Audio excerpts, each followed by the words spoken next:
The dawning of a new era in CSB sports. We're so awesome that even our school wants us. You got to come on here. AllNoiseRadio.com, baby. Bringing you a wide variety of topics in the world of sports.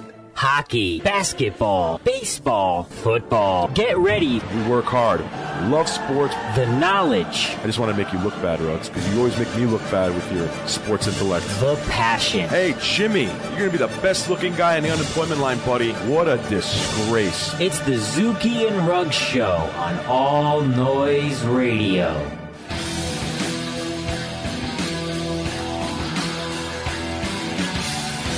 All Noise Radio, powered by the Connecticut School of Broadcasting. I'm your host, Zuki, and by my side, we got Ruggs. He's like the Willis Reed of broadcasting here this week. You got to bear with him. My man came in here battling pneumonia. Playing hurt, baby, playing hurt. Yeah, my man came limping in here. He's ready to whoop some sports knowledge at all of us. It's a beautiful, beautiful Tuesday evening here in Stratford, Connecticut. We're going to be talking about some playoff basketball. We got some playoff hockey. But getting to the NBA, the big story this week that came out bright and early Monday morning, Mike Woodson, head coach of the Knicks, terminated. Fired. You're fired. Cue the Vince McMahon music there. Or the Vince McMahon saying whatever. And no big surprise, Ruggs. You know, first of all, I'm sorry, pal. How you doing, man? All right. I'm hanging. I'm jumping the gun here. I'm talking about Mike Woodson. Who cares about Mike Woodson? How you doing, man? So I guess I'm doing better than Mike Woodson, though, right now. I don't know. The dude's still going to get They paid. gotta pay him out, so. He's still going to get paid. I don't know. He's like, all right. I'm fired? Okay. I guess. I don't got to deal with Carmelo and J.R. Smith no more. They probably did him a favor. They probably did do him a favor. Well, you kind of knew Phil Jackson would. He'd want to set his own tone there. You knew even, unless Woodson really did a great job, he was probably going to be gone within the next couple of years. Oh, yeah.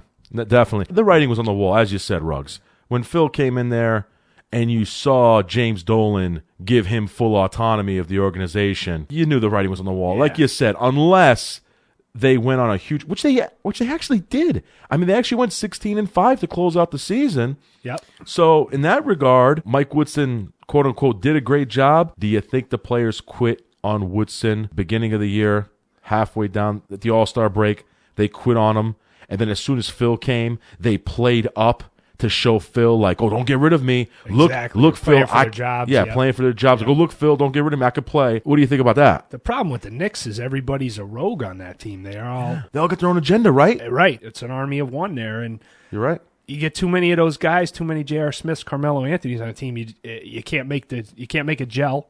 Well said. Yeah, I agree. You can't go on long They're like a bunch of mercenaries. Exactly. That's kind of what They they lost are. some games to teams they just had no business losing to. That Cleveland game, I remember early on. Huge They leads lost blown because even down the stretch. The gas. Yeah. I'm sorry, even down the It stretch. was a home game against Cleveland. Yeah, it was a though, I think. must-win. They lost to Cleveland when they were making their run. At They the needed Garden, that. big lead. Yeah, Let they it blow go. that game, and that was their season. I watched that game. I remember I was at a bar or something watching that game, and I was like, that's their season. When they lost that game to In Cleveland. fact, Yeah, it ended up being because they were one game out Yeah. of a spot. Woodson's a pretty accomplished coach. Last year the Knicks had a very good season, winning 54 games. My question is to you, Ruggs, what do you think for Mike Woodson now? Do you think he gets into broadcasting for a year? Or you think, because that's what he did after he was fired from Atlanta after the 2010 season, a season in which he won 53 games and gets fired, which was unbelievable to me. To go 53-29 and get fired. Because he can coach. I mean, Yeah. on the Knicks, they go from the offensive orgy of D'Antoni, then they get a defensive-minded coach. Right. And Who Mike runs an Woodson ISO and- kind of offense, yeah. Yeah, exactly. And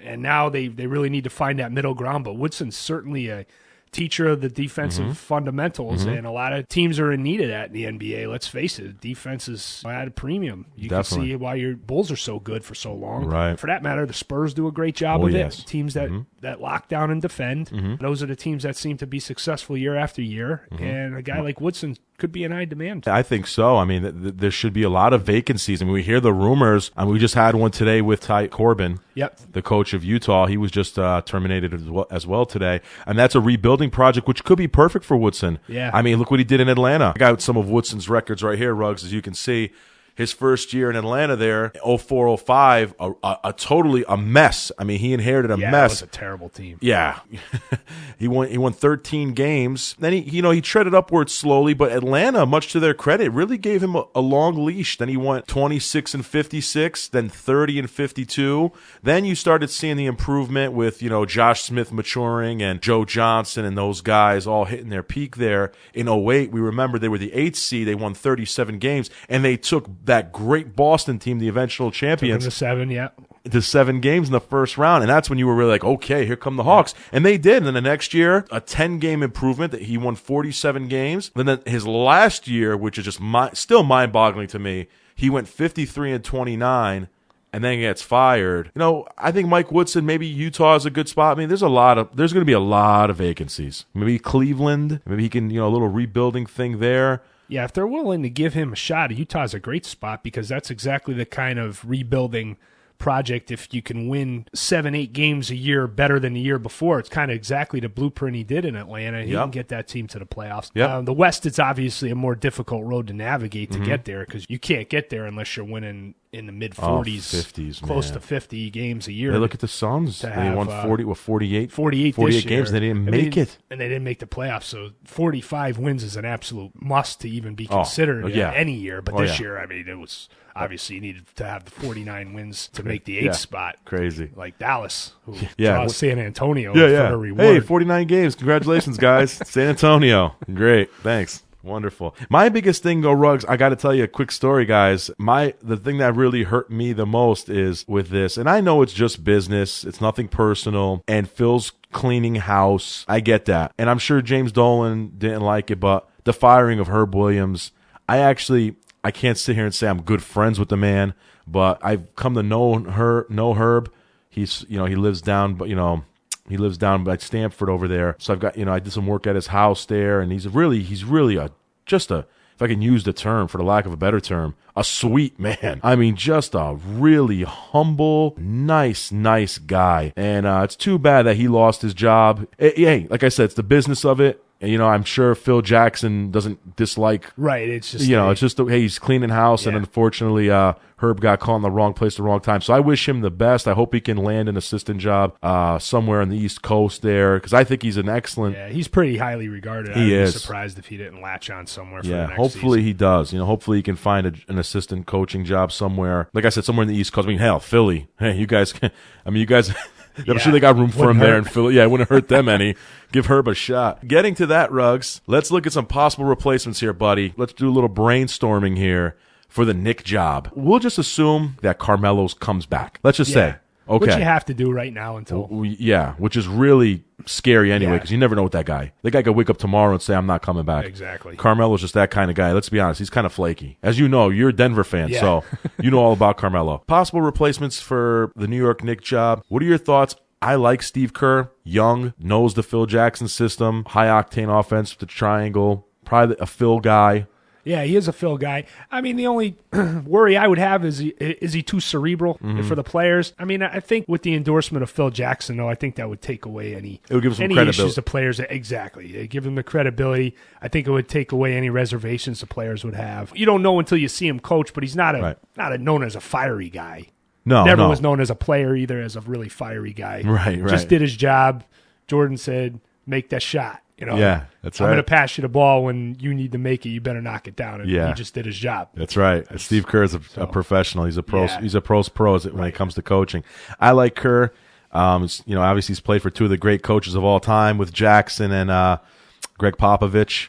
I think not a bad. Pretty good guys to learn from. Guy's the mentor. And I'm sure Steve Kerr brought his notebook and pen. Yes. I'm sure Steve Kerr was not asleep at practice or video, tape days. Yeah, I like Steve Kerr. I think it's a great fit. He's young. He's energetic. And we're seeing the new generation of coaches in the NBA.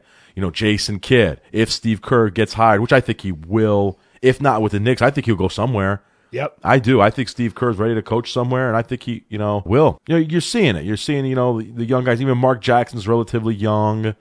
even though, albeit with some dysfunction out there in Golden State. Frank Vogel, who's done a nice job, who's also in the hot seat. But nonetheless, I mean, these guys are still coaching some high-profile teams. They're young guys for the most part. And you're seeing it. And I think even if they were to get fired by their current employer, I think they'd find jobs elsewhere. I mean, I'm sure absolutely. Frank Vogel will find a job somewhere if he gets fired by Indy, and I think same thing with Mark Jackson, definitely. And I think he's a guy, the Knicks, oh my God, I think if he gets fired by Golden State, and we know the stories like we were discussing, the Brian Scalabrine thing, the Michael Malone thing, even though Michael Malone came out and said that everything's okay with him and Mark Jackson. Yep. You're hearing stories they didn't talk for weeks on end. Jackson's kind of a drill sergeant, kind of a jerk, if you will. If he gets fired, I mean, I think that's a Phil guy too. I think Phil would love to bring in Mark Jackson. Yeah, I do too. And I think seeing New York, that kind of stuff, that barely cracks the paper. Those a little different out in Golden State where those are major deals. I think in New York, that kind of stuff is just. He's a New York guy. We know that, obviously.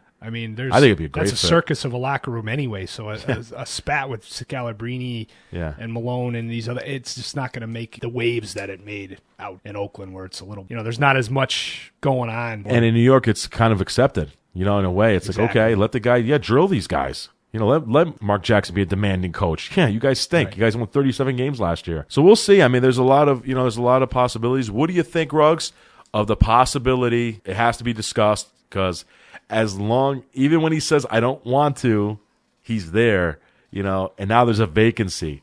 You think what probability would you put on Phil Jackson coaching the Knicks? Well, I'd probably give it about 20% right now. 20%? But it gets a little higher every day.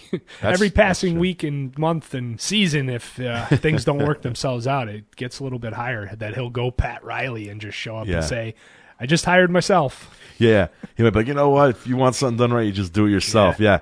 I interviewed all these guys, and they all suck. It's time. It's Phil time, baby. He comes in there flashing all 13 rings.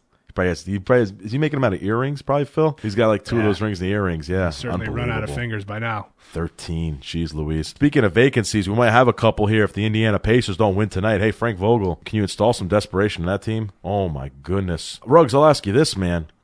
What happened? What happened to the Pacers? Well, they just don't have any offensive flow. There's nobody distributing the ball. Oh, my God. You got to get Paul George's shots. You got to get the ball down low and figure out a way to energize Roy Hibbert. I mean, that guy can be as hot as can be, and he can dominate any center in the league when he's on. And then when he's off, he's just taking space up out there. He's just useless. I think he's a mental midget. I had a friend of mine use that term about Roy Hibbert. Dead on. Dead accurate. He's a mental midget. When he's on, he's a big bully. He can dominate. But when someone hits him, someone gets in his face. And you saw even with David West. David West was very passive in Game 1. Very passive. I don't care. David West, I saw that first quarter. I said, this does not look right. David West was not charging the basket, afraid to take pop-up jumpers from the free throw line. And that's surprising because that's very much his game. Yeah, I mean, offensively, I don't care that he got in that guy's face and was screaming. Big deal. Anybody could do that. I could do that to anybody. I could walk, scream and yell. You know what? Take the shot, David West, when you're wide open. Exactly. Drive it to the rack without getting a charge. Right. I think, Bruggs, I'll put it to you like this. In my opinion, the Pacers are clear evidence that you need a point guard in today's NBA. I'm sorry, George Hill. Jeff Teague humiliated George Hill. Yes. He embarrassed him. I mean, if I was George Hill, I'd be afraid to even show up for Game 2. Oh, you hit it right on the head. That was Teague embarrassed him. First game in a nutshell was that matchup was a total mismatch. Oh, and they are evidence. The Pacers are clear evidence, folks. You need a point guard in today's NBA.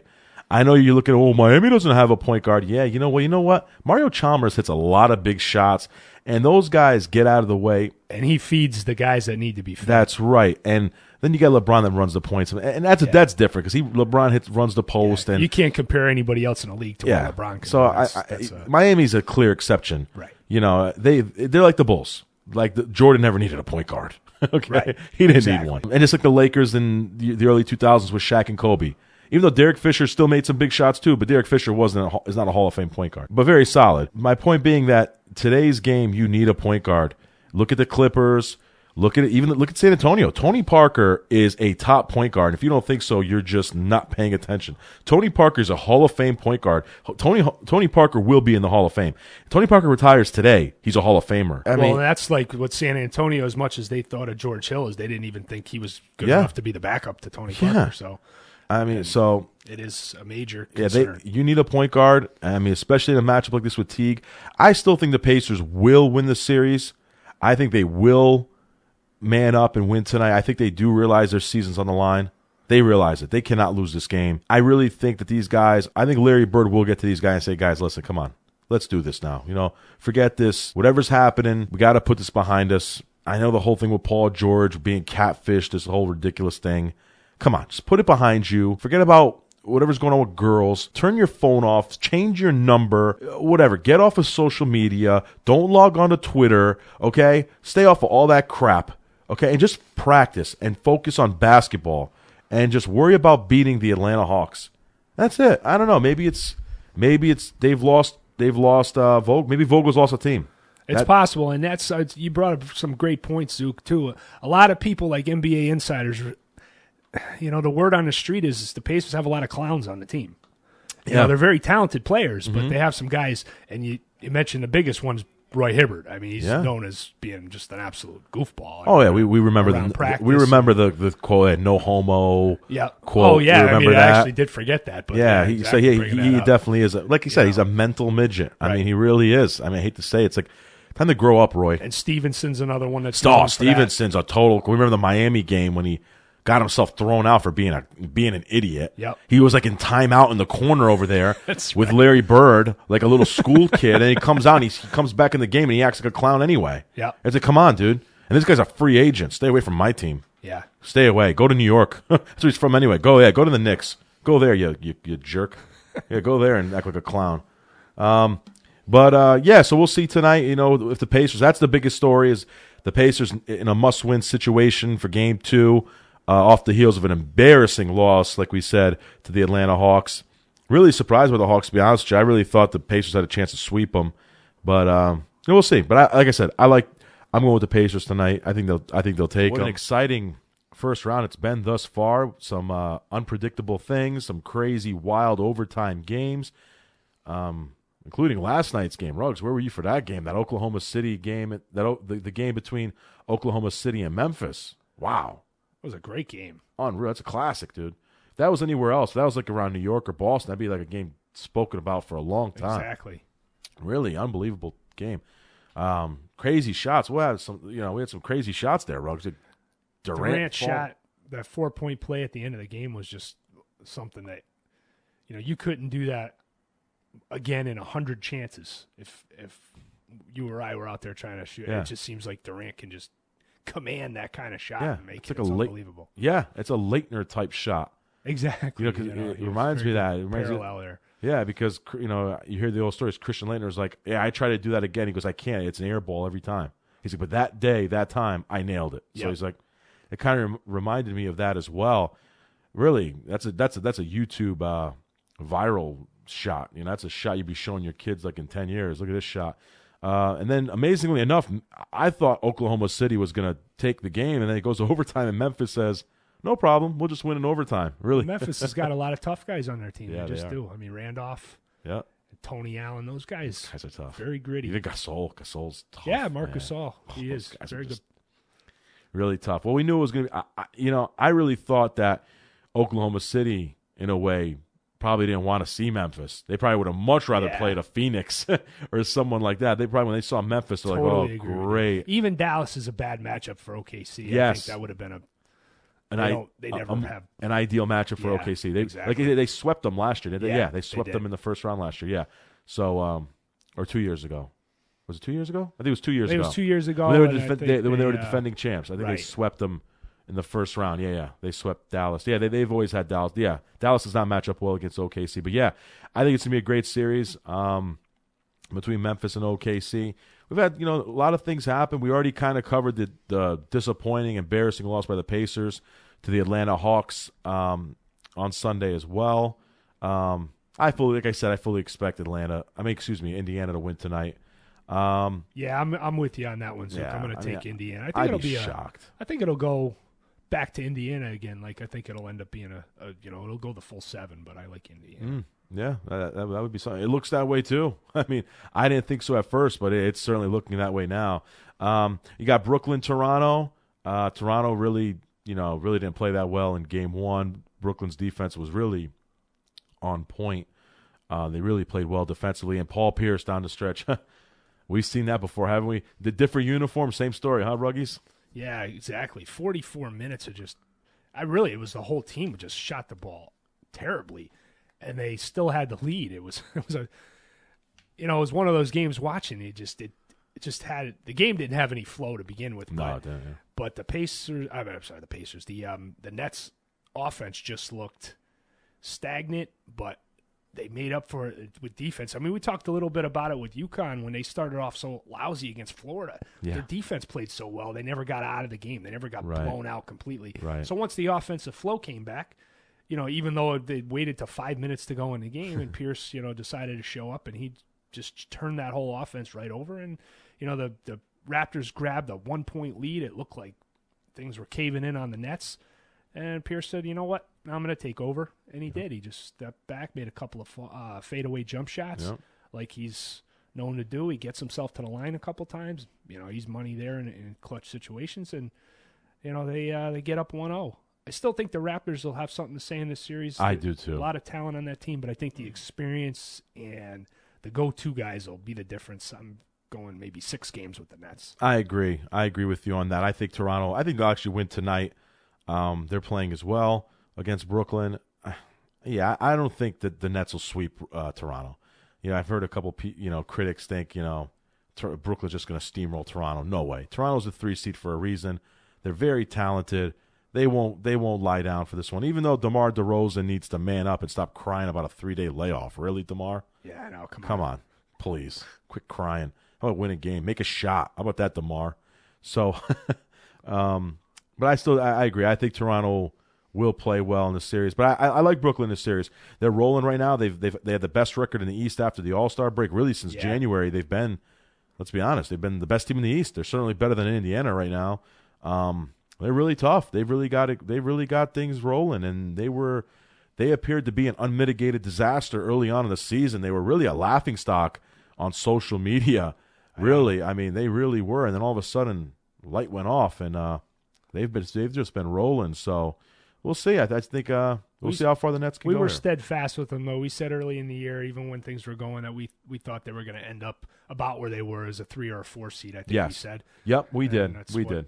Ended up happening. They're playing kind of their. Yeah. Because they were still in the East. It's hard to get buried in the East. Exactly. I mean, they got off to that 10-21 start, but you kind of knew they would get it going. Just when you have so many new players, the Cavs almost made the playoffs in the East. That just tells you that. Yeah. Anything you need to know. Oh my God, what a disaster the Eastern Conference is.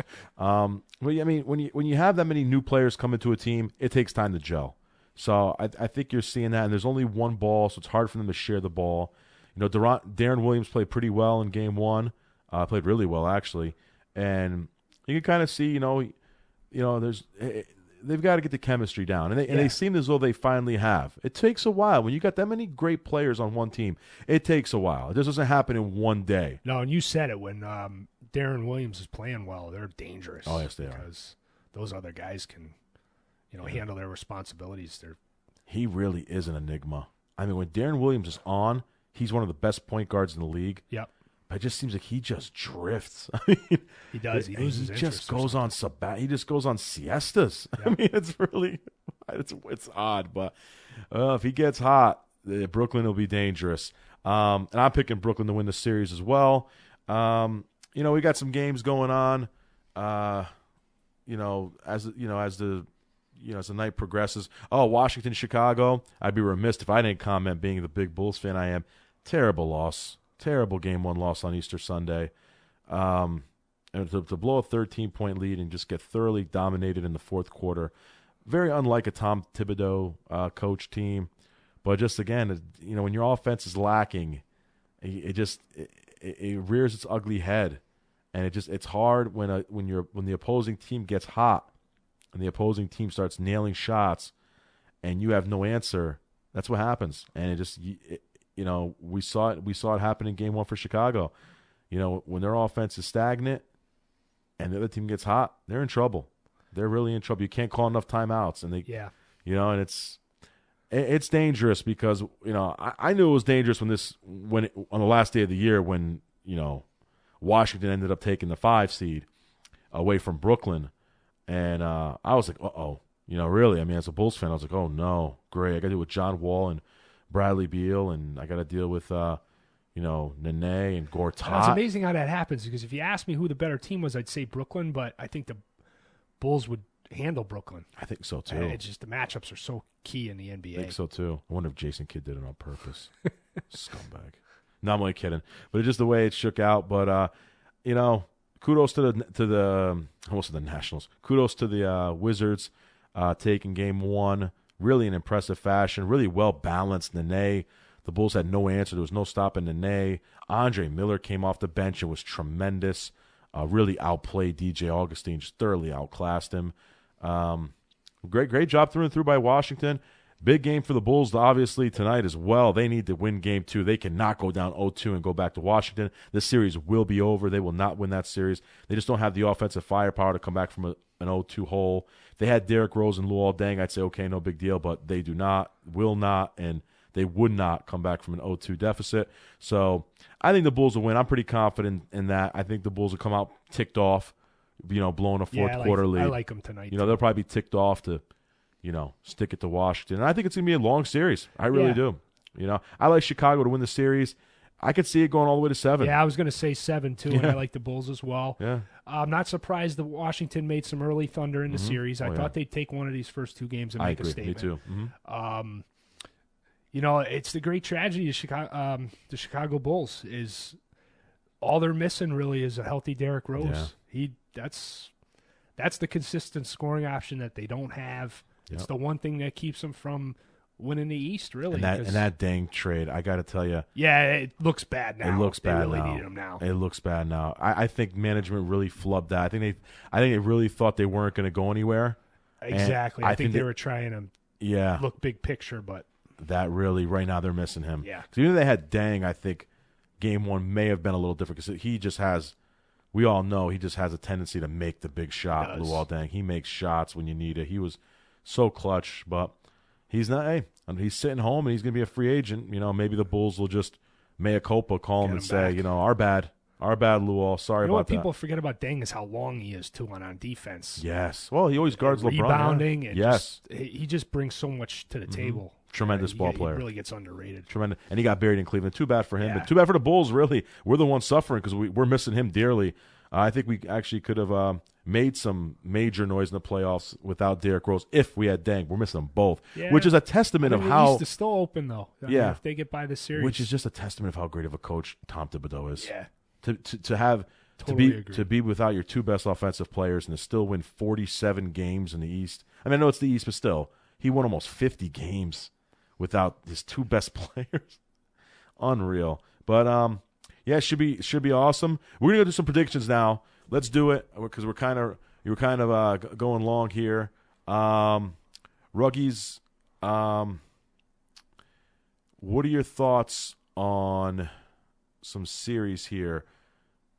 You got any series here that you want to make some predictions on? All right, yeah, I'll run. Again, I think Indiana and I'll say 7. I think it's a long series. Indiana, same thing with Chicago. Let's go 7 with that one. I'm going to go 5 with Miami over Charlotte. I think Charlotte's really up and coming, and I wouldn't have been shocked if they had won that first game and then maybe kind of woke the Heat up. I think the Heat woke up without losing the game. Yeah. And it looks like the Bobcats are going to be without Al Jefferson, which is, I know that's another game we didn't touch on.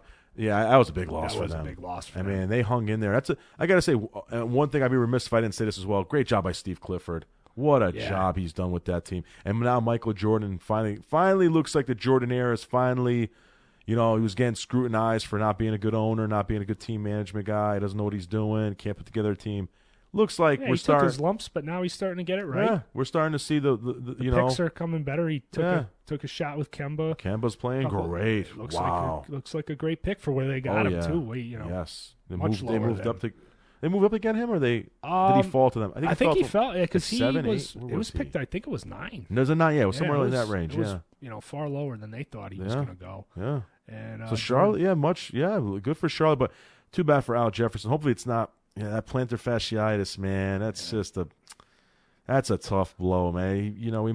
I remember last year when Noah really killed him. He was trying to play, just Rondo really. the year before really took him. Yeah, out of the. That's a tough injury, man. So, it's too bad for the Bobcats. But hey, if they can win a game, and maybe even 2, just to make a little statement. I think they'll win one of the games I think they at can home. win I one. think they'll put it all together. I think so. They can just take one game and make it tough for Miami. They can say, hey, you know what? We're coming. Our time is coming. I agree. No one. They're not going to win a series, but if you, like we said, you win one game, make Miami, work hard. Right. Those don't get humiliated.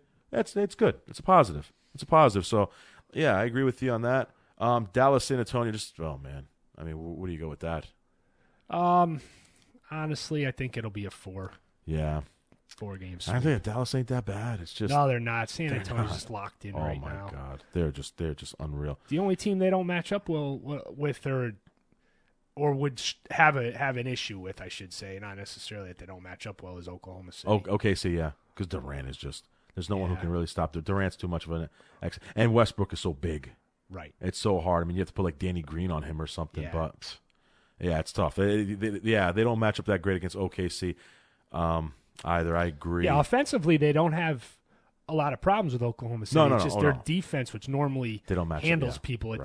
doesn't do that with They're too Oklahoma big. City. They're too big. Exactly. And Perkins is down low, bumping, dunking around. Nobody maybe in the history and of the Thiago game. Splitter, he's throwing Splitter Right. around like a rag doll. Yeah, it's Right. tough, man. And I'll- Even and I'll- Ibaka, Yeah, and I'll say this as I get into predicting that series, because I'm going to go 6 games with Oklahoma City. Is I don't think anybody in the history of the game that I've seen is better at drawing fouls, getting himself to the line than Durant. He's phenomenal. I mean, he just even that shot we were talking about before. I mean, he was falling out of bounds and just about behind the backboard when he made that shot and he drew a foul. I mean, he just.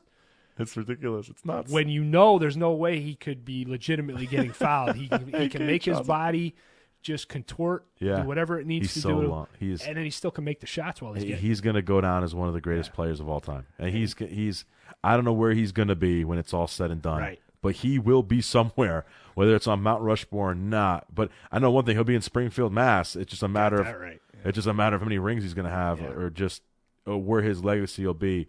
He's just.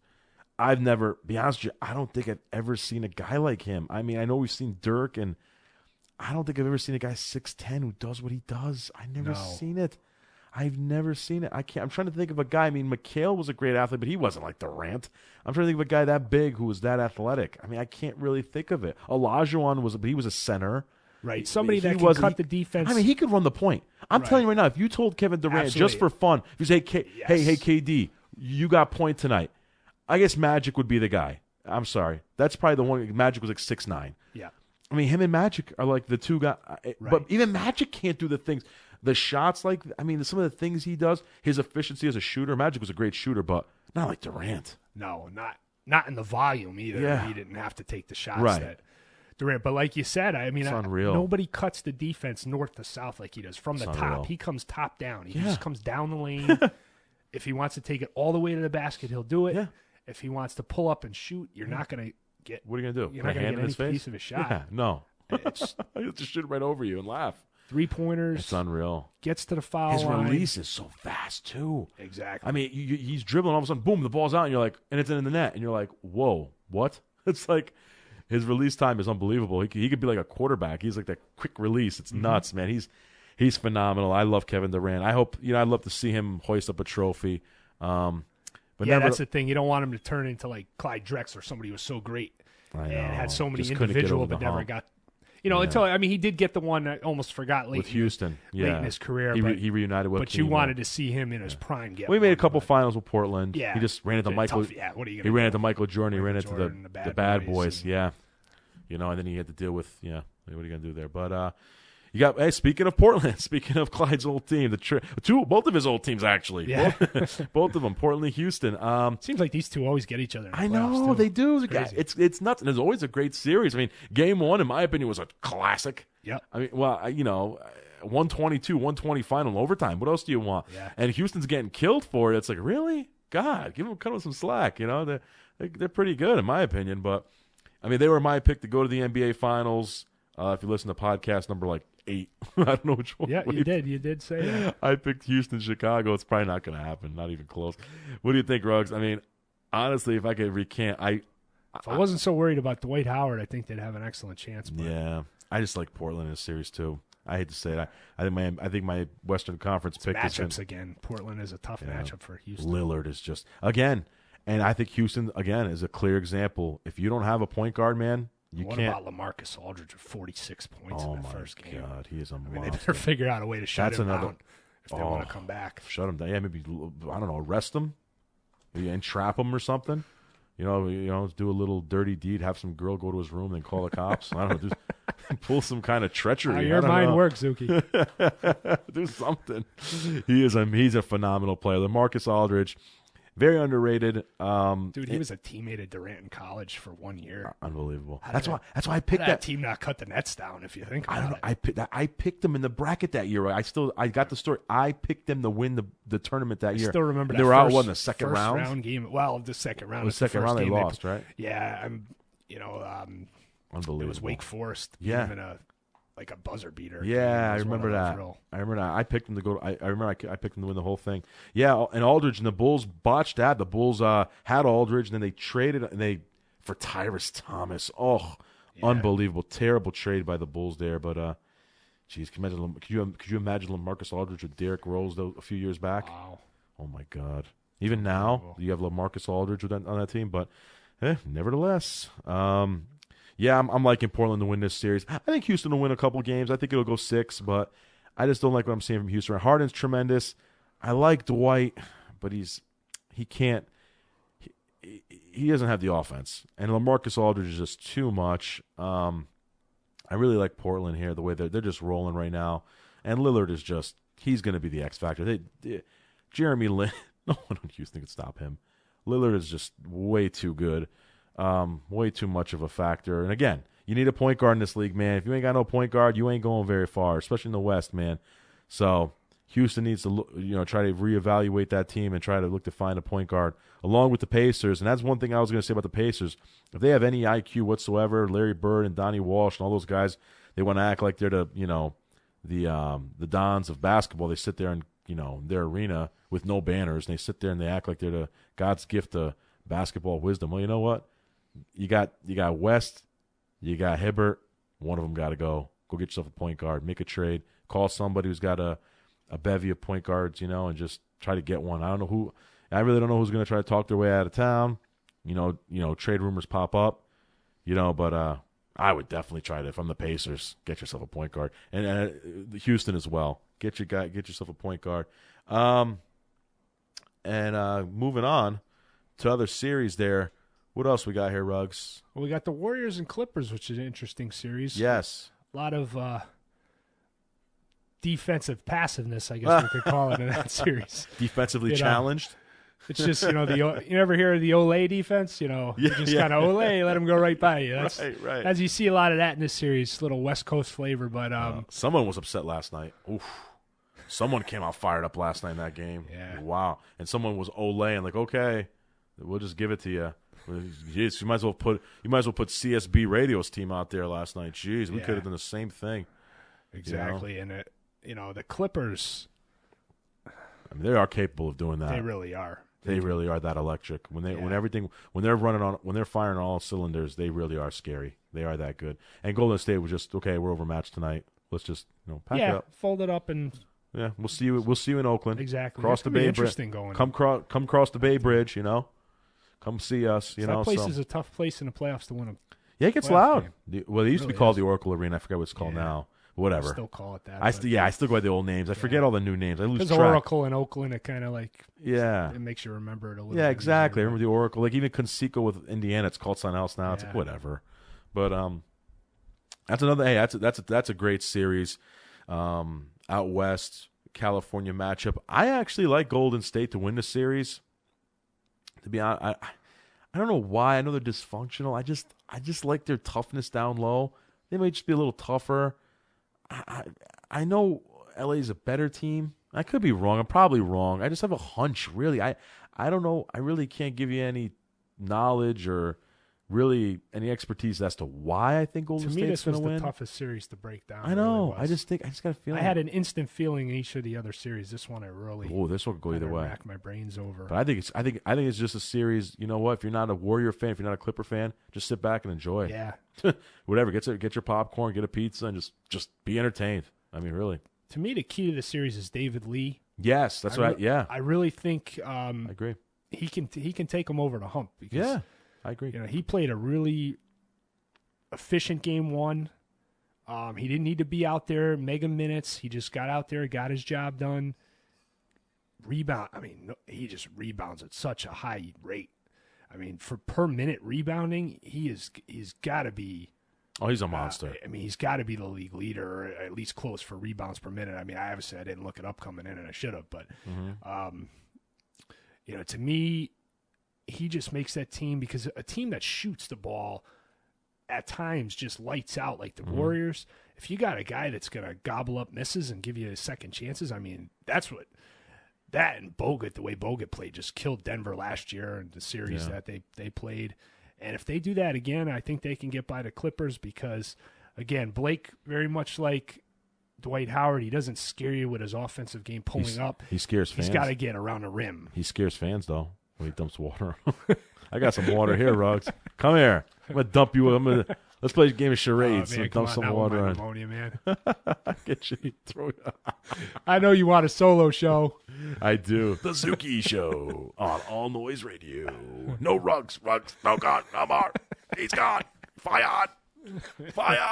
Well, don't get me laughing. I'll start hacking on the mic here. Oh, great. Spit on it. All right, we got to take a break here on All Noise Radio. So those are some of our predictions, about the NBA playoffs. So, let's stay tuned and see what happens. But we should have some great series. I'm really excited. A lot of great series. So let's see what happens here, and we'll touch more on that, next week. So we're going to take a break, and then when we come back, we definitely have to touch on the hockey playoffs, and that'll do her. All right, on All Noise Radio. When you need a cup, pour some sugar on me. Shook up ramen? Yeah, soup. Freeze. A call to the library could help her out. Good thing T-Mobile lets her call whenever she wants. Go. Says here, pour some sugar on me. I'm hot, sticky, sweet. Mm-hmm. The most whenever minutes, free long distance and roaming. Only from T-Mobile. Get more. All Noise Radio. Grow up to be strong and straight. Powered by the Connecticut School of Broadcasting. Aw, shame. All the noise. You're too short for that gesture. All the time. Okie dokie. We're back here on All Noise Radio. Zuki and Ruggs Show. We're going to start getting into the NHL playoffs, which, in my opinion, are the most exciting playoffs in any sport. I freaking love hockey. If you don't, that's your problem. Turn off the channel right now. That's why this week, this period of time is so wonderful, is because it's like double your pleasure. You got all the NBA action, and you got all the NHL action right together. Just your remote's all you need. It's the keys to the kingdom. Absolutely, man. Absolutely. This is our busy time of the year, no doubt about it. We're not going to have time to even get into baseball, but we will eventually. But again, into hockey, man, it's been some exciting games, been some thrilling games. I mean, your boys, your St. Louis Blues Ruggies, had a thrilling triple overtime victory against the defending Stanley Cup champion Chicago Blackhawks, a team we both despise. Yep, and then for dessert, they came out in Game 2 and waited to the last second to tie that one up. Oh, my God, what a game that was. Yeah, no doubt about it. And then they what was it, 6 seconds left? Yep. They scored, 6.1, and then 6.1, and then they went and, unreal. Fairly early in overtime. Yeah. They didn't make it go triple. Mm-hmm. They scared my nerves a little. Yeah, right. Right. So, and then they ended up losing Game 3, but so it's 2-1 St. Louis. I mean, that series going 7. Yeah. I mean, we knew that from the get-go. So, like we were saying off air, St. Louis, even if they lose Game 4, Game 5 is going to be the game. And I kind of do expect Chicago to take the two games in Chicago. You got to think. I mean, St. Louis won the first 2. Chicago's going to win the next 2. 5 is going to be the wild card game. That's the game where you kind of, whoever gets that 3-2 series lead, going to feel pretty good. But as we've come to see in hockey in recent history, doesn't really matter. Sometimes you get that 3-2 lead and you lose the last 2 games. Oh, yeah. Ask my team in, oh, God, the 09 Stanley Cup Finals. Oof, still makes me sick to this day. 5 years and still, it still hurts. But nevertheless, I digress. Speaking of my team, since I'm a homer and I'm on the mic quarterbacking this thing, if you don't like me talking about Detroit, I'm sorry. Detroit, Boston. It's your mic, baby. Go ahead. All I need is one mic. Detroit, Boston. We knew this was going to be a great series from the onset. I'm a Detroit fan, as we all know. How about these 1 versus 8 matchups? Tremendous. Great. Unbelievable. I'm sure Boston wasn't happy. Detroit won the season series 3-1. The regular season series, 3-1 over Boston. Boston, of course, are the odds-on favorite, Vegas odds-on favorite to win the Stanley Cup, ironically enough. And in my opinion, I'm going to come on and just say, Ruggs, I think Detroit's winning the series. I picked Detroit to win in 7 on our Facebook page. I laid out some predictions there. I just think they just match up with Boston with their speed. You get some experience there with Datsuk. Now the rumors are starting that Zetterberg's been practicing. If he makes it back for like a Game 5, let's say the series is tied at 2 apiece, then all of a sudden Zetterberg gets back in there. That could be, really huge for Detroit. It's a shot in the arm. Yeah, and that could be a real curveball for Boston. If especially if he's like, with no restrictions. Now, if he's out there hobbling, skating slow, forget it. But I don't think Detroit would do that to Zetterberg. I think Detroit, if he's 75%, they won't even put him out there. They're probably like, you know what, just stay away. But if he comes back and he's 100%, wow. So that's a big thing there. That's a big key wild card for the Red Wings there. What do you think, Ruggs? I got Detroit at 7. Right now the series is tied at 1. They're playing as we speak. No score in the first period. 11:25 to go. What do you think, Ruggies? Yeah, my gut's still telling me Boston in 7. I'd like to see Detroit win because I have no love for the teams from the bean town there. But the one thing that gives me a little pause with Boston, because earlier in the season I'm like, this team looks like the Stanley Cup winner. But Tuukka Rask is not playing quite as well as he had been earlier in the season. I've seen a couple chinks in the armor. Yeah. Some goals maybe on the soft side.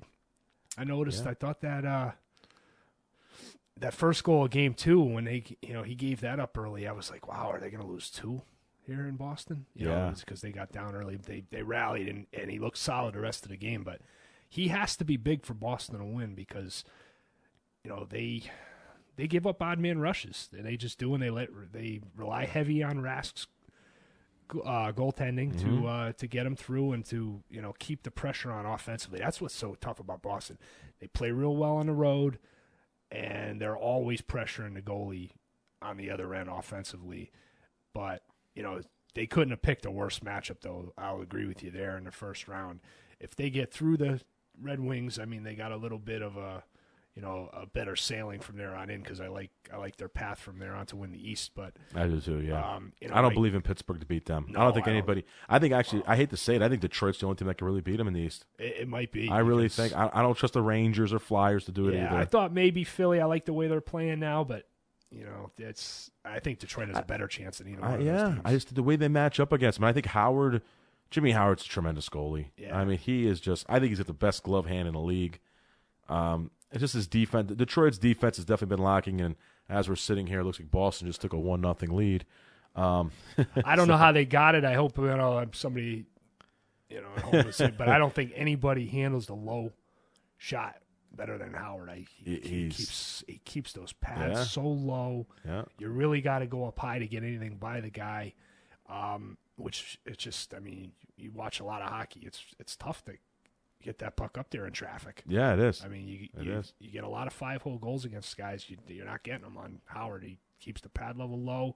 Like you said, great glove hand, and plays well in the playoffs. I know they might have just gotten one on him, but, it's very early in the game. Yep.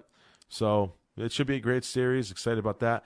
Biggest surprise to me, Ruggs, got to say, and I'm sure it is to you as well, no doubt about it, Montreal, Tampa Bay. Can't believe it. It looks like Montreal looks like they're going to put away Tampa Bay here as we speak. Yeah, it looks like a 4-gamer. Yeah, unbelievable. At the end of 1 here, it's 2-0 Montreal. Game 4 here. It looks like they're probably just going to finish off Tampa tonight. If I had a co-surprise, I would go out West and say LA, the way LA's getting handled right now, like you mentioned in the break. Yes. I really thought thoroughly up and down the roster that it was going to be LA series, and San Jose had been, shaky at times this year, and they're always shaking the playoffs anyway. And like you said, they don't usually show up for the money around there, but yeah. And LA's had their number this year in the regular season. That's been I mean, you know what though, LA can still turn that series around, but that hasn't looked good the first two games. But hockey's funny like that as well. That's why the hockey playoffs are amazing. You can watch a couple games between two teams, and one team can dominate a team in two games, and you're like, oh, this team's done. Then all of a sudden, that same team that was dominated the first two games, come back and take the next four. Mm-hmm. And you'll be like, okay, what happened? I've seen that plenty of times with my own team. I can remember a couple series, the 1999 series, I'll tell you right now, against the second round against Colorado. Detroit was going for the three-peat, and they crushed Colorado the first two games. Crushed them. And they actually started out 6-0 in the playoffs because they swept, I think it was Anaheim in the first round, and they crushed Colorado the first two games. And I'm fist pumping. I'm like, three-peat. I'm getting ready for a three-peat. Folks, I woke up boom, Colorado took the next four. Goodbye. I was like, okay. So it's crazy. I mean, that's just an instance right there where, a team could take the first two, and as I said, before you know it, the other team wins four straight. Yeah. So, that's sorry to jump conference. I just realized I jumped conferences on you. Well, it's all right. We're kind of just kind of winging it. No pun intended. Here, but yeah, definitely that's the biggest surprise. Montreal, Tampa to me. Another great series in the East. It's a timeless classic to me. Anytime the Rangers play the Flyers, it's good stuff. Especially in the playoffs. Not a lot of love lost. Yeah, no. Where's Helen of New York? Where's Helen of Manhattan? Because apparently these two teams don't like each other for some reason. Well, we know why. It's New York, Philadelphia. Really happy about this series taking place, and it's been a nice first two games. The Rangers came out, really took game one, and then they got off to that fast start. Steve Mason gets hurt for the Flyers, their goalie, and they bring in Ray Emery, who is a very capable goaltender. I don't know, all of a sudden people want to start, having Ray Emery as a Cinderella. Come on. This guy went to the Stanley Cup Finals with Ottawa in 2007. Guy's a very capable goaltender and was very big for the Blackhawks, a couple years ago, and even last year, or a couple years ago for them when Corey Crawford got hurt, 2 years ago. He was huge for them. He really was amazing. So, this whole Philly knew what they were doing when they picked him up. This whole Ray Emery out of nowhere thing, please stop it. Ray Emery's a very capable goaltender, and he gave up the first two goals early on Sunday, Ruggs, and I'm like, oh no, man, here come the Rangers. They're just rolling. They're just going to steamroll the Flyers, and then all of a sudden, Ray Emery just like, okay, enough's enough, and the Rangers played so well in that second period, but just couldn't get one by Emery, and then Emery kept them in it, and boom. It started off with a beautiful goal by Voracek when they were down 2-0. Man, what a goal! Oh my God, you got the Flyers on the board there. Then boom, he just ignited the rally there for the Flyers. They went on to win the game, and they go back to Philly now at one apiece. And what do you think, Ruggs? I picked the Rangers in 7. On our page, you can just refer to that, but I just might as well say it. But I think they're both teams are very evenly matched. I don't see a real big advantage anyway. I guess you can go goaltender, but hey, listen, we could do a whole show on Henrik Lundqvist and his playoff shortcomings. So, I don't know. I mean, yeah, namesake and I guess success-wise, you got to go with Lundqvist, no doubt. Oh, but, I agree. But the playoffs, your record's 0-0, man. And Lundqvist, again, I hate to say it, I love Lundqvist, love him. He leaves you wanting more in the playoffs, man. I hate to say it. We can go back to that 2012 series against New Jersey. Mm-hmm. You had the game 6 there, game 5 there. Against the Devils. Really, that was a stinker. You're 2-2. You're trying to go to the Stanley Cup Finals, and you do that. Yep. I don't know. So, in my opinion, though, I still like the Rangers to win it in 7. What do you think, Ruggs? See, namesake, like you said, I think the edge is with Lundqvist, but I'm still picking the Flyers in 6. Well, I like the Flyers in 6. I can't kill you. I like the way they're playing. Yeah, they're good. They're good. They're a good team. The injury certainly, made me a little uneasy about the pick, but the way they rallied and came back, You know, I'm feeling a little better about it. I just said coming in, I thought the Rangers were coasting a little at the end of the season. I really did. I thought, they were maybe looking past the end of the regular season. And sometimes when you lose that edge in hockey, it's all about edge and the way momentum is shifting. Where's Rick Nash? Where are some of these guys? Wake up! Like, where are you, Rick Nash? Some of these guys need to really get it going. Some of these, San Luis scored. San Luis starting to play well. I like San Luis. I think it was actually a very good trade. And I know and he put one in there game one. San Luis will be fine. But where are you, Rick Nash? Man, so will you wake up? Will you hit somebody? Do something. Will you hit Scotty Hartnell? I mean, do something. I don't know, man. Just because I tell you what, you will get bullied by these guys. Sunday, you cannot be passive against this Flyer heard his group. name called Sunday watching it. Yeah. I mean, it was like he was the invisible man. Yeah. Really so was. he needs to step up there for the Rangers. But I just like the Rangers. I think they'll still find a way to win the series. Then, again, a series we were covering, we mentioned a few minutes ago between the Sharks and Kings there. The Sharks just thoroughly just wiped the ice, Zambonied the Kings out in San Jose. I mean, they're a great home team anyway. I could tell you that from experience. 2 years in a row, Detroit had to play them, and that it's not called the HP Pavilion anymore. It's another arena that changed its name, but whatever. That is a tough place to play. The Shark Tank, if you will, that's what they call it, and it is a Shark Tank. And the Kings found that out firsthand. They were up a creek without a paddle, and the Sharks were surrounded them and gobbled them up. But they go back to home to the Staples Center. They get a little home cooking out there in L.A. I picked LA to win in 7, before the playoffs started, excuse me. So I still like the Kings. I think the Kings will turn things around. I just think they're way too talented to get swept here. And I don't think San Jose travels as well as they play at home. They're kind of known for that. When they go on the road, their whole demeanor changes and they're no longer so confident and flashy. They really feed off their home crowd in San Jose. They won't get that at all in L.A. The L.A. crowd's going to be on them, and the L.A. fans know. I mean, they're no dummies. They're down 0-2. They need a win. Game 3 is going to be, electric. The Staples Center is going to be electric. They're going to try to rally their team, and those guys are going to come out fighting. The Kings they're going to come out flying, hitting. They're going to hit. They're going to try to score. They're going to pinch in with the defensemen. They're going to try to dominate playing the neutral zone, not let San Jose get anything going in their zone. I like LA to take the next 2, and I think LA will find a way to win the series. I really do. I think LA is going to do it. I don't know why. I really based it off of the regular season matchups, but that really has gone out the window now. But I'm going to stick with it. I'm going to stick with LA, and it's another series. If you're a hockey fan here, if you can stay up or TiVo hockey. This should be. I think the series is going to get better. I think the first 2 games were kind of an anomaly. I wouldn't expect. I expect the ice to open up in LA. I think it'll be a little more exciting, a little more up and down. Jonathan Quick better start playing.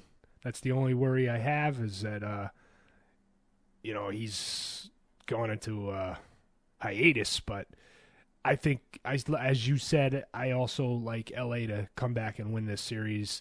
That was one of my quick picks when I was going through before the playoffs started, where I was like, I like them, and I had to mull over a lot of the matchups. But I think it was the first series I decided on was with a snap decision was that LA was going to beat San Jose. I just thought the matchup was totally in their favor, and I had predicted they'd win in 6. It's not looking so good for that, so I'll go with you and say 7 now. But I'm not going to go with San Jose yet because, like you said, they kind of defy the adage in hockey where the home ice means very, very little. In San Jose, like you said, it really seems like it means a lot to them. And if they lose one game at home, it seems like the series could be over. That could be deflating for them. And we know LA, we remember 2 years ago, they were the 8th seed in the West and they won the whole thing. So they won a lot of away games. Right. It was just lights out. So I expected a little of that in the first 2 games and didn't get it. But so I expect LA to not, they've got experience on their side. They've been here before, so they've been underdogs before, so we'll see. Should be a good series the rest of the way. You got Anaheim, Dallas, right? Yeah. Talk about interesting series there too. Yeah, no doubt about it. You look at Game 1 when Anaheim got off to that fast start. I really thought Anaheim was going to sweep Dallas. I really did. I picked them to sweep. Just didn't like the matchups, but man, Kari Lehtinen said, "Shut your mouth, Zuki. Eat a Big Mac. Shut up." And yeah, Anaheim's up 2-1, but Dallas has really played well, and they're a talented team. In no way am I trying to disrespect Dallas. I mean, they deserve to be where they are. They went on a hell of a run to make it. They do have some great players in Jamie Benn and Kari Lehtinen. He's a good goalie. I mean, very underrated goalie. Mm-hmm. Very underrated. We know, if you don't know, he was the goalie of Team Finland that won the bronze. So he and Tuukka Rask. Him and Tuukka Rask. So he was platoon. Yeah. So he was one of the goalies there with Tuukka Rask, and the guy's tremendous. I mean, the guy really is a good goaltender if he can just get some defense in front of him. But and like you said, they got hot going in, so they got a little momentum, which always helps. Yeah, you've seen that with these 8 seeds, which is very dangerous. When that 8 seeds rolling, they really are dangerous. I mean, I could tell you the story about 06 with my Red Wings. I mean, my Red Wings won 58 games in 06. Stevie Yzerman's last season. Shanahan's too. Shanahan then left for the Rangers. 58 games. They were 58-16. I mean, they were unbeatable. I remember that season well. And when they drew Edmonton, I was like, uh-oh. And sure as hell, they lost to a hot Edmonton. Edmonton came there with Dwayne Rolison standing on his head. Yep. And that's all. And before you knew it, this team that was quote-unquote the greatest team of all time in the regular season was out in the first round. And I just see Stevie Yzerman hanging his head and then retiring. And it was just that hurts, and that sucks. And that's what can happen to you. You're rolling. You work so hard to be a 1 seed in your conference. You dominate your conference, and you run it to a hot 8 seed, and then, boom, you're out, dude. But I don't think that'll happen here. I still like Anaheim to win this series. I guess I'll pick them in 6. I guess it's 2-1 now. I see Dallas can win in another game. So I still like Anaheim to win this series. They're just so good. They're just so balanced. I mean, they just do everything so well. I mean, it wouldn't shock me at all if they win the West, but yeah, I'm going to go to Anaheim, Ruggies. What do you got? I'm going to take Anaheim also. I'm actually going to take it in 7. Yeah. I don't know why. I think Dallas really has a fight in them. Yeah, I just like they the way they're playing now. Yeah. Uh-huh. Like you said, that momentum really goes a long way in a playoff, especially in the first round when you're, I mean, the season, both sports, basketball and the hockey, they just start so quickly right after the end of the regular season. It's like there's not a lot of time for teams to remember that they're better than another team. It's like, hey, we've won 5 in a row coming in. You lost 3 out of your last 4. Right. We're the hot team now. I don't care what the seeds say. And they play with nothing to lose. They play with reckless abandon. You see it a lot in hockey. They're like, you know what? Screw it. Yeah. We're playing. We could beat anybody right now. Seeds mean nothing. That's it. We've been playing playoff hockey for a long time. Look at my team last year with Detroit and Anaheim. And that's kind of what Anaheim has to be careful. They ran into a hot Detroit team last year. Mm-hmm. They were the 2 seed. Detroit was a 7. Had to win the last 4 games of the year just to get in. And Detroit beat them in Game 7 in Anaheim, won the series. So, and Anaheim was a team that was one of the teams that were supposed to contend for the West, and they were out in the first round. So, hey, but I don't think that'll happen to Anaheim this year. I think they'll be ready. I think they match up better against Dallas. I think they'll beat Dallas. And like you said, they're just so good. No, they are. Talent level is high. It's redonkulous. We got your team, Ruggs, which is obviously we kind of covered earlier and we kind of touched on. A great series. I mean, it's good. Yeah. I mean, it's one of those series. Again, if you're a hockey fan, you don't want to miss these games. It's and if you do, watch the highlights. Do yourself. This is a great series between 2 great teams. And an abundance of penalty minutes in this series. Yes, these 2 teams do not like one another, especially with Detroit now being gone. It was like the conga line to the penalty box of Game 2, I swear. That third period was like a buffet in Vegas. but yeah, I mean, these 2 teams don't like each other. They both want the Stanley Cup, and only one team can have it. Jonathan Toews and that punk Patrick Kane are skating around with their 2 rings. And Patrick can't take any penalty shots in the series or what? Oh, no, he probably would have missed them. That's what I would keep doing. If anytime he enters the zone, just hook him. That's the only thing I'm hoping for. Come down to a shootout because we have Oshie and you have Patrick Kane. Yeah, exactly. Hook him. If he comes in, hook him. He only gets 1 shot. That's in it. This format. Hook him. Maybe we can get Olympics rules for Oshie. playoffs. Yeah. But, again, a great series. Chicago, this is probably their new rival now, like I said, because Detroit's gone from the West. That's it's their sad. Which is sad, which was one thing we were actually talking about. It was kind of the end of – that's why that series meant so much last year. It really was the end of an era in a way. It ended up being a great series, as we know. And, of course, my team fell on the short. I would have loved to see your guys just win it just because just going out of the West, they should have that would have been nice. They've certainly been a team of the West. Oh, yeah. In the last couple decades. Post Edmonton, post Gretzky. Yes, they have been. But I'm sure there was no tears shed for Detroit. I'm sure nobody really, no tears shed for Detroit. But getting to that, I got to kind of fly here. It was such a great series. We'll touch on it, probably next week, depending on what happens. I picked Chicago in 7, just based on their skill. I guess you want to say experience. I just think they have more offense. They have more scoring options. And, you look at goalie, Ryan Miller's obviously tremendous, but you want to talk about guys that are underrated, underappreciated, and just guys that no one doesn't get any credit. Corey Crawford gets no credit. He is a tremendous goaltender. Man, he is awesome. And no one really – he gets lost in the shuffle with Keith and Seabrook and Sharp and Kane and Taves. Hossa, my God, what a team.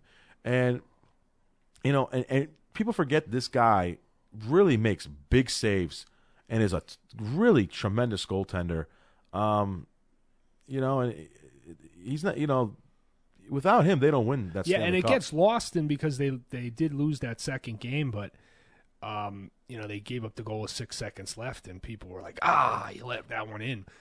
It was like target that 3-4 minutes going into that with the 5-on-3. Yeah, he was just getting teed off on it. He was making one save after another. I really didn't think they were going to get one by him the way he was playing, and they did. But he was standing on his head for that third period. Most of that third. He period. does it a lot. He does it a lot. He does it more often than people really give him credit for. He really he's no fluke, folks. Corey Crawford's a tremendous goaltender. Like I said, he almost reminds me a lot of guys like, with Detroit, when guys were like Chris Osgood. And I think he's better than Osgood was, to be honest with you. And I know it's crazy to say, but I think he's better than Osgood.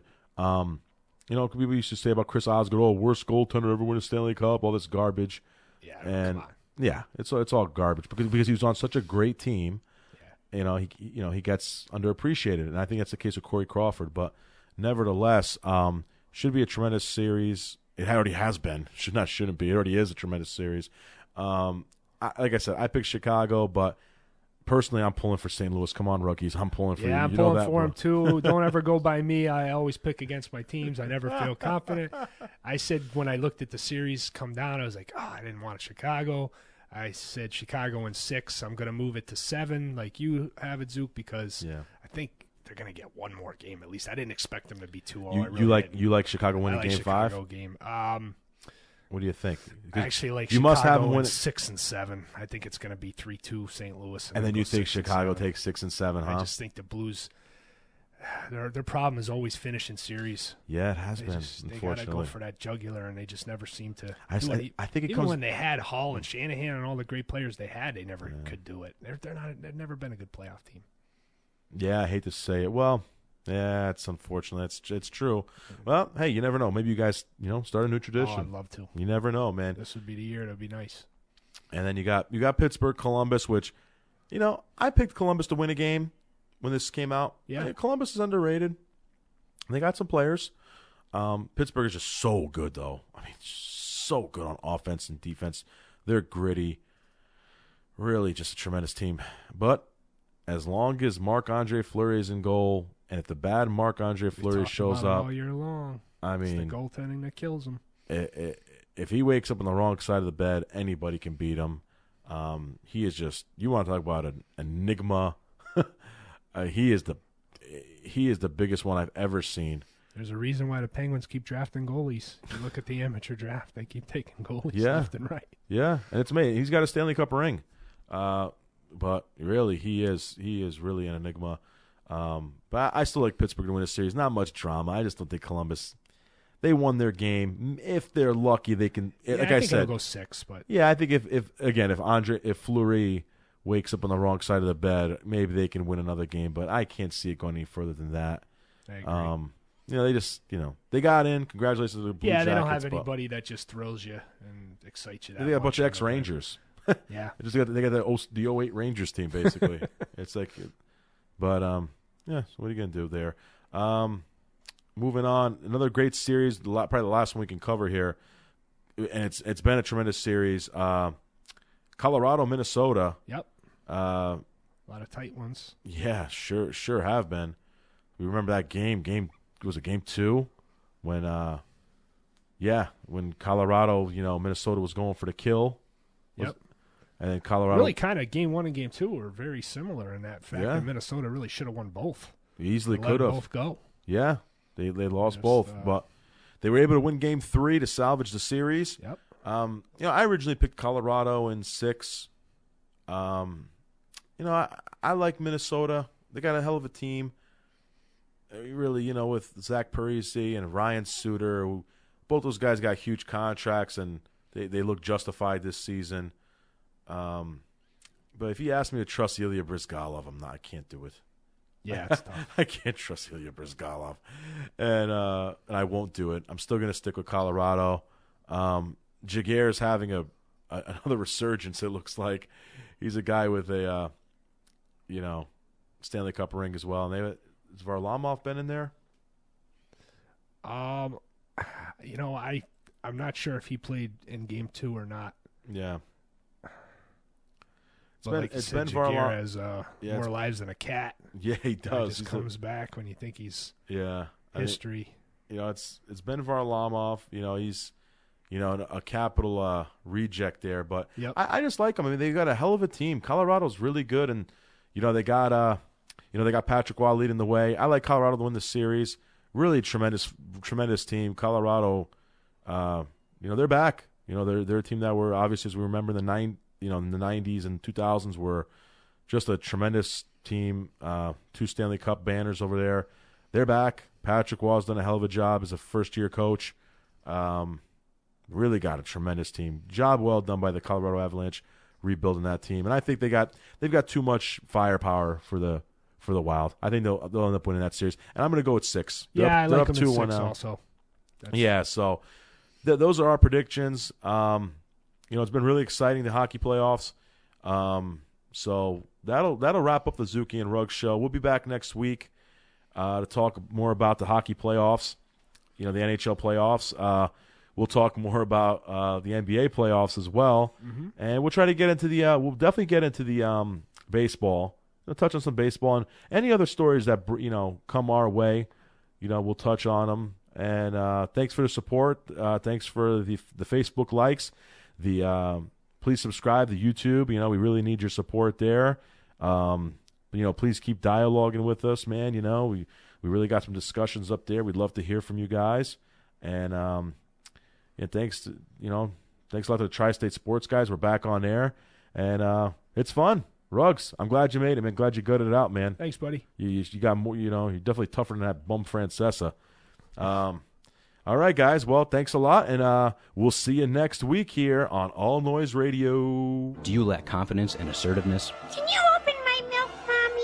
Do people have a difficult time determining your gender? Do you take constant verbal abuse from strangers? They're just a bunch of pansies. Well, you're a man. Time to start acting like one. Try our brand new product, Man in a Can. This barely legal concoction comes in several invigorating flavors, such as aftershave, motor oil, and beer. It stings the nostrils in a good way. This stuff will make you a damn sexual tyrannosaurus. Time to man up. Get Man in a Can today. All Noise Radio. Powered by the Connecticut School of Broadcasting. No, Kelly Clarkson! Our music is awesome.